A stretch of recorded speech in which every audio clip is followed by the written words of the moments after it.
इस वीडियो पर तुलसीदास के काव्य में समन्वय की भावना पर चर्चा करूंगा। तो आइए तुलसी के काव्य की समन्वय की भावना पर चर्चा करते हैं।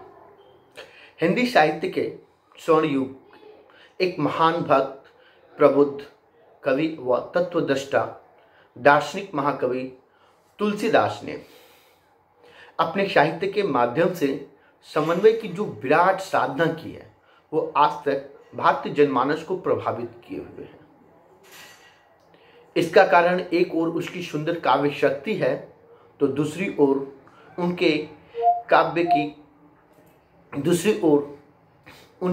काव्य की धार्मिक स्वरूप भी है। इनका काव्य एक कवि की प्रेरणा नहीं बल्कि एक गहरे अध्ययन व चिंतन का वह जागरूक स्वरूप है जिसे कवि ने सोच समझकर प्रस्तुत किया है और इसीलिए इनका समन्वय प्रयास इनकी लोकप्रियता का एक प्रमुख कारण बन गया है, जिसका समर्थन हजारी प्रसाद द्विवेदी करते हुए कहते हैं कि तुलसीदास के काव्य की सफलता का एक और रहस्य उनकी अपूर्व समन्वय शक्ति में है।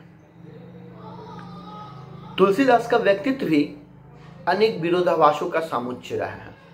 आर्थिक विपन्नता के कारण उन्हें दर दर भटकना पड़ा तो लक्ष्मी ने इनकी चरण की वंदना भी की, समाज में इनको अपमानित भी किया और सर्वोच्च सम्मान भी दिया।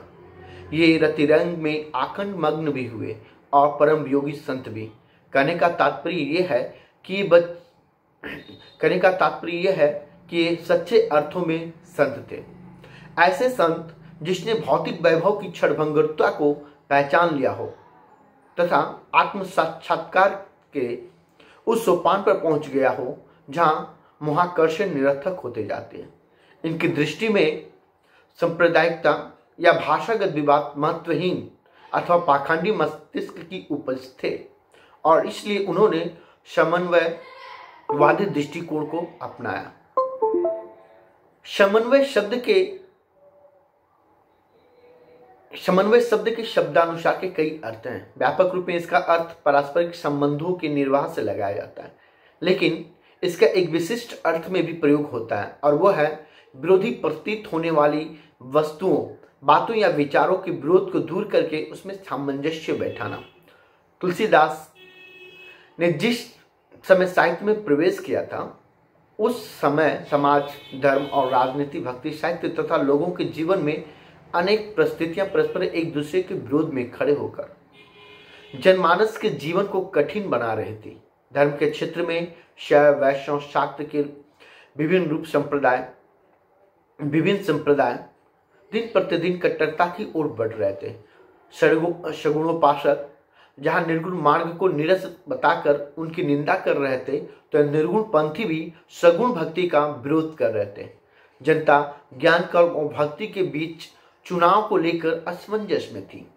सभी वैष्णव आचार्य शंकर के निर्गुण ब्रह्मवाद और माया के विरोधी थे तो सभी अद्वैतवादी मध्वाचार्य के द्वैतवाद के विपक्षी भी हो गए थे। राजा और प्रजा, वेद, शास्त्र और व्यवहार के बीच का फासला निरंतर बढ़ता जा रहा था। पारिवारिक संबंधों में और वर्णाश्रम धर्म में वैषम्य फैल रहा था। ऐसे समय में सभी साहित्यिक विद्वान अपने अपने स्तर पर इन परिस्थितियों से जूझने का प्रयास कर रहे थे। जायसी ने फारसी मसनवी से भारतीय प्रेम और लोक कथाओं को पिरो कर प्रेम का संदेश दिया तो कबीर ने भी हिंदू, मुसलमान, उच्च नीच, अमीर, गरीब आदि भेदों का विरोध कर समाज में सामंजस्य बिठाने का प्रयास किया। परंतु इस क्षेत्र में सबसे महत्वपूर्ण सराहनीय कार्य यदि किसी ने किया है तो वो गोस्वामी तुलसीदास ने। इन्होंने इन सभी विधाओं को बहुत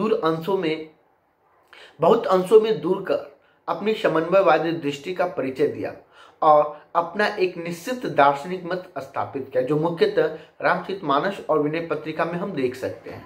आचार्य द्विवेदी ने इनको बुद्ध के बाद सबसे बड़ा लोकनायक सिद्ध करते हुए कहा है कि लोकनायक वही हो सकता है जो समन्वय कर सके। तुलसीदास महात्मा बुद्ध के बाद भारत के सबसे बड़े लोकनायक थे। भक्ति काल में ब्रह्म के सगुण और निर्गुण स्वरूप को लेकर जो विवाद चला उस पर भारतीय दर्शन में बहुत गंभीर चिंतन मनन हुआ है। शंकराचार्य के अनुसार तत्व केवल एक ब्रह्म है। ये ब्रह्म को स्वरूपतः निर्गुण और निराकार मानते हैं, जबकि वल्लभाचार्य ने सगुण ब्रह्म को परमार्थिक सत्य माना है, लेकिन तुलसीदास के अनुसार राम के दोनों रूप निर्गुण और सगुण परमार्थ सत्य है। अगुण सगुण दुई ब्रह्म स्वरूपा, अकथ अगाध अनादि अनुपा।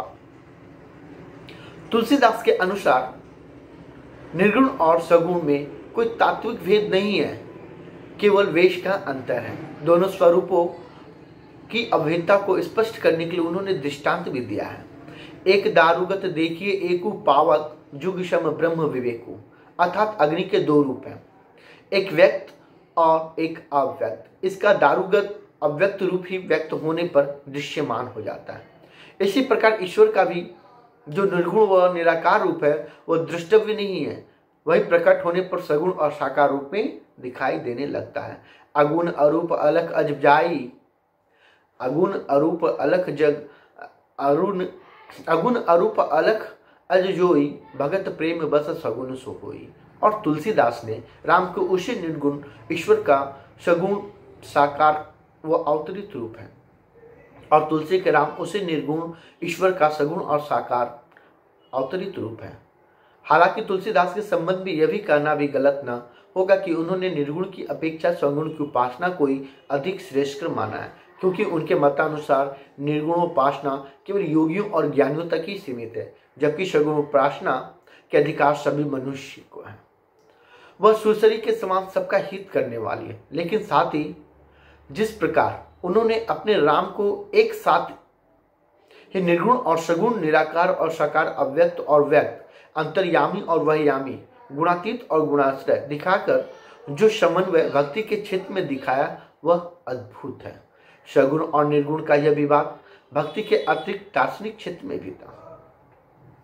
तुलसीदास से पूर्व सभी विद्वान शंकराचार्य के अद्वैतवाद के विरोधी थे, और इसलिए सभी ने अलग अलग विचारधाराओं की प्रतिष्ठा करते हुए अद्वैतवाद का खंडन किया।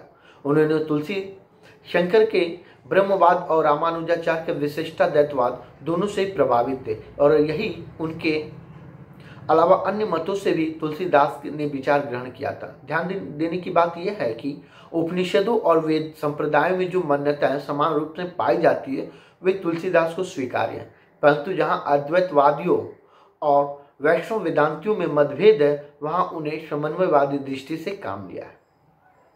उन्होंने विनय पत्रिका में अद्वैतवाद के अनुसार ही ब्रह्म को परम सत्य मानकर जगत को मिथ्या घोषित किया और माया का स्वरूप भी अद्वैतवाद के अनुरूप ही ग्रहण किया है। लेकिन साथ ही विशिष्टाद्वैतवाद के अनुयायी होने के कारण जीव को ईश्वर का अंश मानकर उसे ईश्वर की ही भांति चेतन और अविनाशी माना है। ईश्वर अश जीव अविनाशी, चेतन अमल सहज सुख राशि। दार्शनिक क्षेत्र में प्रचित तत्कालीन विचारधाराओं के साथ साथ धार्मिक वैमनस्य को मिटाने का प्रयास तुलसीदास ने किया है। उस समय हिंदू मुसलमान की तो समस्या थी ही, हिंदू में भी वैष्णव, शैव, शाक्त व स्मार्त आदि अनेक संप्रदाय थे, और उनके भी अनेक उप संप्रदाय थे जिनमें प्रायः संघर्ष होता रहता था। तुलसीदास की समन्वयवादी दृष्टि ने इस विवाद को समाप्त करने के अनथक प्रयास किए हैं। मुख्य द्वंद्व शैवों और वैष्णवों में था, इसलिए तुलसीदास ने इस ओर ध्यान दिया। आचार्य शुक्ल के शब्दों में कहे तो शैवों और वैष्णवों के बीच में बढ़ते हुए विद्वेष को उन्होंने अपनी सामंजस्य व्यवस्था द्वारा बहुत कुछ रोका, जिसके कारण उत्तरी भारत में वैसे भयंकर रूप धारण कर सकी जिसका उन्होंने दक्षिण में किया था। इसी के चलते तुलसीदास ने राम की कथा शिव मुख से करवाई। यही नहीं, उन्होंने शिव के मुख से राम की प्रशंसा भी करवाई। वहीं दूसरी और शिव के ही अंश रूप हनुमान के द्वारा राम की भक्ति तुलसी से करवाई है, तो राम के द्वारा भी जगत देव शिव की भक्ति व आराधना करवाई है, और राम के सम्मुख भी कहलवाया है कि शिव द्रोही मम दास कहावा, जो नर सपने हूँ मोहि नहीं पावा। इस प्रकार तुलसीदास ने राम और शिव का परस्पर आत्मीय संबंध अपने साहित्य में निरूपित किया है। यदि तुलसीदास मूलतः राम भक्त हैं, किंतु उन्होंने कहीं भी राम को शिव से श्रेष्ठ सिद्ध करने की श्रेष्ठता नहीं किया। दोनों को समान महत्व दिया है। लंका प्रयाण के समय सागर पर सेतु बंधन के पश्चात शिव की आराधना और शिवलिंग की स्थापना, रामचरितमानस में राम कथा से पूर्व शिव कथा, पार्वती मंगल की स्वतंत्र रचना और विनय पत्रिका में 12 पदों में शिव की वंदना आदि हम इसके भी इसी प्रयास का एक हिस्सा है। अपने इस समन्वय के प्रयास में तुलसीदास ने ज्ञान और भक्ति के अंतर को भी मिटाने का प्रयास किया। वैष्णव आचार्य भक्ति को श्रेष्ठ मानकर चल रहे थे, जबकि सांख्य योग में ज्ञान की श्रेष्ठता प्रतिपादित की गई है। अतः तुलसीदास ने दोनों का समन्वय करते हुए विरति विवेक संयुक्त भक्ति और ज्ञान भक्ति को श्रेष्ठ बताया। श्रुति सम्मत हरि भगति पंथ संयुक्त विरति विवेका। यदि तुलसीदास ने ज्ञान मार्ग को तलवार की धार के समान तीक्ष्ण और दुरूह भी बताया, लेकिन साथ ही वे यह भी कहते हैं कि साध्य की दृष्टि से ज्ञान भक्ति में कोई अंतर नहीं है। भगत ही ज्ञान ही कछु नहीं भेदा, उभय हरहि भव संभव केदा। इसलिए वे केवल भक्ति या पूरे ज्ञान की उपेक्षा भक्ति समन्वित ज्ञान को श्रेष्ठ मानते हैं। इन सबके अतिरिक्त तुलसीकालीन शासन व्यवस्था में कई प्रकार के अंतर विरोधों से ग्रस्त हो चुकी थी। मुगल शासकों का असली उद्देश्य प्रजा पालन और प्रजारंजन न होकर अपने साम्राज्य की स्थापना, निजी योगक्षेम और भोग विलासी था, और इसके लिए जनता की मेहनत की कमाई खर्च की जा रही थी। इसलिए प्रजा भी असंतुष्ट होकर अपने मन मुताबिक रास्ते पर चलने के लिए बाध्य थी, अर्थात राजा और प्रजा के बीच की दूरी निरंतर बढ़ती जा रही थी, जो समाज के लिए बहुत ही खेदजनक बात थी। तुलसीदास ने रामचरित के उत्तरकांड में कलयुग वर्णन के माध्यम से इस स्थिति का भी चित्रण किया है। मात्र चित्रण ही नहीं किया, बल्कि इस स्थिति को सुधारने का, उनके फासले को खत्म करने का भी प्रयास किया है। रामराज्य के रूप में एक आदर्श शासन व्यवस्था की स्थापना अपने साहित्य के माध्यम से करते हुए तुलसीदास बताते हैं कि किसी भी देश और समाज की सुख समृद्धि के लिए शासक व जनता का समन्वित प्रयास अपेक्षित है। उनके अनुसार एक शासक कहे कि अच्छे शासक को मुख की भांति होना चाहिए, जो समस्त शरीर रूपी प्रजा का पालन पोषण भली प्रकार से करे। मुखिया मुख जो चाहिए, खान पान का एक, पालाई पोषही सकल अंग, तुलसी सहित विवेक। साथ ही वे यह भी कहते हैं कि सिर्फ एक तरफा प्रयास ही एक सामंजस्य के लिए प्राप्त नहीं है, प्रजा को भी अपना पूरा सहयोग देना चाहिए। और इसलिए उन्होंने एक अच्छे सेवक के कर्तव्य को निर्धारित करते हुए कहा है कि सेवक कर पद नयन से सुख सो साहिब होए। और इस प्रकार दोनों को सामंजस्यपूर्ण भागीदारी से ही जीवन सुचारू रूप से चला सकता है। यह समन्वय और सहयोग केवल राजा प्रजा के लिए नहीं, बल्कि एक परिवार के लिए, उसके सदस्य के लिए भी उतना ही आवश्यक है। और फिर पारिवारिक व नैतिक मूल्यों के पक्षधर मर्यादावादी तुलसी ने देखा कि समाज में पारिवारिक मान्यताएं लगभग समाप्त होती जा रही हैं। पति पत्नी, पिता पुत्र, भाई भाई में जो स्नेह संबंध होना चाहिए वह लगभग समाप्ति की ओर है। पिता और पुत्र दोनों स्वार्थ प्रेरित है। पति पत्नी के संबंधों की आत्मीयता का दिखावा अधिक हो गया। पुत्र शादी होते ही पत्नी का साथ पाकर माता पिता को बेसहारा छोड़ देता। शिक्षा का उद्देश्य ज्ञानार्जन न होकर धनार्जन रह गया। पुरुष परत्रीय लंपट कंपट सयाने हो गए और स्त्रियां गुण मन मंदिर सुंदर पति त्यागी, भजन नारी पर पुरुष अभागी हो गई है। तुलसीदास ने अपने रामचरितमानस में, जिसे विद्वानों ने व्यवहार का दर्पण भी कहा है, जीवन मूल्यों की, नैतिक मूल्यों व पारिवारिक मूल्यों की पुनः स्थापना का प्रयास भी है। पारिवारिक संबंधों का निर्वाह, सदस्यों का व्यवहार, एक दूसरे के प्रति कर्तव्य निष्ठा, त्याग आदि को ध्यान में रखकर तुलसीदास ने राम लक्ष्मण भरत सीता, हनुमान सुग्रीव विभीषण आदि के माध्यम से जो उदात्त चरित्र व आदर्श जीवन मानस में प्रस्तुत किया है, वह इनकी समन्वय साधना का महत्वपूर्ण हिस्सा है। तुलसीदास के राम एक आदर्श राजा, आदर्श पुत्र, पिता, पति, मित्र के रूप में पाठक के सामने आते हैं, जो भरत व लक्ष्मण आदर्श भाइयों का दृष्टांत प्रस्तुत करते हैं, जिनके बीच शासन पाने के लिए संघर्ष न होकर त्याग है, एक दूसरे के प्रति बलिदान की भावना है। हनुमान के द्वारा तुलसी के आदर्श सेवक का चरित्र उपस्थित करते हैं, तो सुग्रीव के द्वारा मित्रता का पाठ पाठकों को सिखाते हैं। कहने का आशय यह है कि तुलसीदास ने अपने पात्रों के माध्यम से भारतीय संस्कृति की पोषक जीवन मूल्यों को, उनके उदात्त स्वरूप को प्रस्तुत कर पारिवारिक स्तर पर समन्वय स्थापित करने की जो कोशिश की है वह उसमें बहुत सफल हुए हैं। तुलसीदास को साहित्य के क्षेत्र में भी काफी विरोधियों का सामना करना पड़ा था। उस समय भाषा के स्तर पर काव्य रूप, शैली अथवा कई स्तरों पर विविधता साहित्य में प्रवेश पा चुकी थी। भाषा के दृष्टि से काशी का वातावरण तुलसी के विरुद्ध था। पंडित लोग साहित्य के जन भाषा में लिखे जाने के विरुद्ध में थे और तुलसीदास यह बात अच्छी तरह से जानते थे कि जन भाषा को माध्यम बनाए बिना जनता का कल्याण संभव नहीं है। इसलिए उन्होंने रामचरित के लिए अवधि को चुना और उसमें संस्कृत पदावली का प्रयोग भी किया। लोक भाषा और शास्त्र भाषा के इस समन्वय के साथ साथ तुलसीदास ने लोक भाषा के रूप में प्रतिष्ठित दोनों भाषाओं ब्रज और अवधि का भी समानता से प्रयोग किया।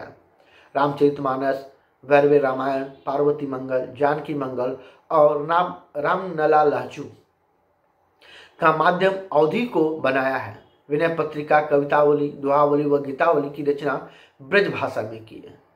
रूप विधान की दृष्टि से भी प्रचलित तीनों रूपों का प्रयोग तुलसी ने किया है।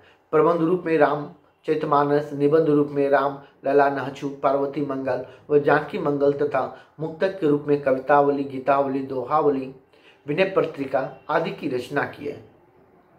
शैलियों में भी तुलसीदास ने समन्वयवादी दृष्टि से काम लेते हुए सभी प्रकार के काव्य शैलियों में साहित्य सृजन किया है। दोहा चौपाई शैली में रामचरितमानस व वैराग्य संदीपनी, पद शैली में विनय पत्रिका, गीतावली आदि, दोहा शैली में दोहावली, बैरवे आदि छंदों का प्रयोग कर उसमें भी समन्वय करने का प्रयास किया है। इस प्रकार हम कह सकते हैं कि तुलसीदास ने अपने समय के तमाम भाषु विचारधाराओं को, तमाम विरोधियों को एकता के सूत्र में बांधने का प्रयास किया है, उन्हें समन्वय करने का प्रयास किया है और यह उनके समन्वयवादी नीति ही उनकी हिंदी साहित्य जगत में आज तक उन्हें सूर्य में, आकाश में चमकते हुए सूर्य के समान उज्जवल माना है। धन्यवाद।